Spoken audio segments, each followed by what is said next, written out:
Shalom. First and foremost, I'd like to give all praises to Yahweh, Yahweh Shai. Double honors to the apostles of Great Millstone. Salutations to all the other brothers out there pushing the truth.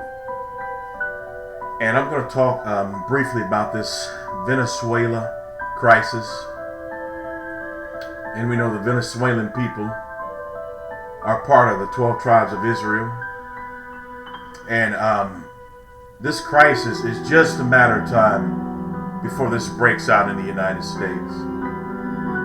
We're not exempt from this. As a matter of fact, it's going to happen. And it's just happening just a little bit slower than it is in Venezuela. And we've seen similar outbreaks like this in different parts of the world. And I'm going to read some scriptures out of the book of Esdras, which is in the original 1611 Bible that was taken out by the Catholics because it told too much truth. It told who the nation of Edom is, the people who are ruling the earth today, the race and the nationality of the people that are ruling.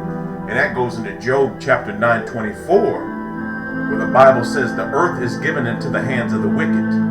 He covereth the faces of the real judges thereof. And if not him, then who? So it's obvious who's running the world. But you see this Venezuelan government collapsing. Its money is hyperinflated. And it's the same thing that's going on here in the United States of America. So I'm going to read out of the book of 2nd Esdras, chapter 16, starting at verse 17. Woe is me, who would deliver me in those days? The beginning of sorrows and great mournings, the beginning of famine and great death, the beginning of wars, and the power shall stand in fear. The beginning of the evils. What shall I do when these evils shall come? Behold, famine and plague, tribulation and anguish are sent as scourges for amendment. But for all these things they shall not turn from their wickedness, nor be always mindful of the scourges. Behold, victuals shall be so good cheap upon the earth, that they shall think themselves to be in good case. And even then shall evils grow upon earth, sword, famine, and great confusion. So you saw there for a time gas prices, especially here in the United States, go down. And even the prices of food in the stores went down a little bit. So people got a little happy and, things are going to go back the way they were. But now you're slowly starting to see them go back up again. Food is slowly starting to go back up again. Verse 22, for many of them that dwell upon the earth shall perish of famine, and others that escape the hunger, the sword, and destruction. So you're starting to see people like this applying to Venezuela. The famine is hit. There's all the grocery stores, the cabinets and the shelves are empty, and they're trying to escape the hunger. But yet a lot of people are being killed for their food, are being killed trying to get to food. So verse 23, and the dead shall be cast out as dung, and there shall be no man to comfort them. For the earth shall be washed, and the city shall be cast down. There shall be no man left to till the earth, and to sow it. The trees shall give fruit, and who shall gather them?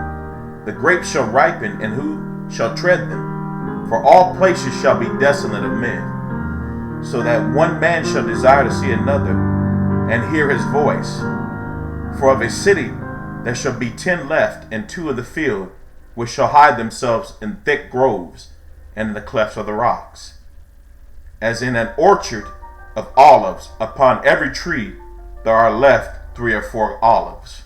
Or as when a vineyard is gathered, there are left some clusters of them that diligently seek through the vineyard. Even so in those days there shall be 3 or 4 left by them that search their houses with the sword. And the earth shall be laid waste, and the fields thereof shall wax old. And her ways and all her paths shall grow full of thorns, because no man shall travel therethrough. The virgin shall mourn, having no bridegroom. The women shall mourn, having no husbands, and their daughters shall mourn, having no helpers. In the war shall their bridegrooms be destroyed, and the husbands shall perish of famine. Hear now these things, and understand them, ye servants of the Lord. So this just goes to show you, man, this thing is real. People are dying. People are dying of being robbed of their goods.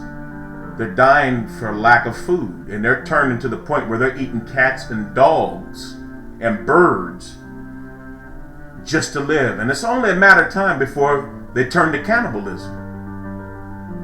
It's only a matter of time before they start eating one another, if they don't come out of this. And it just goes to show you how real this thing is. And the same thing is going to happen here in the United States.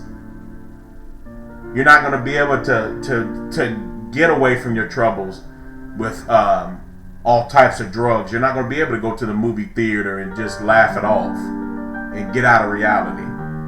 Every horror that you see in a movie theater is going to be reality.